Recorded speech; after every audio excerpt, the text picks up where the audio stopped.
South Bombay में एक अंजुमन इस्लाम की प्रॉपर्टी है और उस प्रॉपर्टी पे नाजायज किसी ने कब्जा किया है।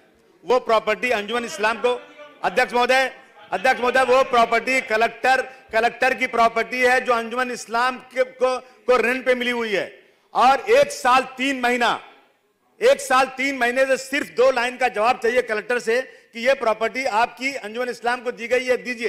1 साल 3 महीना पार्टी, कुछ लोग सत्ता में बैठे हुए इस दुरुपयोग करके कलेक्टर पे दबाव डाल करके वो रिपोर्ट नहीं आने दे रहे हैं। अध्यक्ष महोदय, मैं आपसे जवाब चाहता हूं कि ये क्या नाइंसाफी होगी अगर कोई सत्ता में बैठा है और अपनी दबाव से एक रिपोर्ट को रोक देगा, जो सच्चाई, बिल्कुल सच्चाई छिपाएगा। मैं ट्रस्टी हूं अंजुमन इस्लाम का। अंजुमन इस्लाम माइनॉरिटीज का एक बहुत बड़ा एजुकेशन हब है।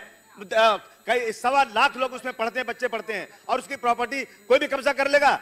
केस चल रहा है, पुलिस इंतजार कर रही लेटर का। प्लीज आप मुझे जवाब दीजिए कि उसका जवाब कब तक दिया जाएगा। अध्यक्ष महोदय, मेरे मतदार संघ का इशू, अध्यक्ष महोदय, जो अबू आसिम साहब कह रहे हैं वो जगह छोटा सोनापुर कब्रिस्तान है। अध्यक्ष महोदय, छोटा सोनापुर कब्रिस्तान है और वहां पर कब्रिस्तान ही रहना चाहिए, वो ईदगाह मैदान है। अध्यक्ष महोदय, कलेक्टर ने रिपोर्ट का जवाब देना चाहिए, मगर सदन के अंदर इस तरह से प्रेशर बना के अंजुमन इस्लाम ने और अंजुमन इस्लाम के कुछ लोगों ने ये मामले को बढ़ाना चाहिए। अध्यक्ष महोदय, मेरी आपसे मांग है, कलेक्टर का रिपोर्ट आना चाहिए।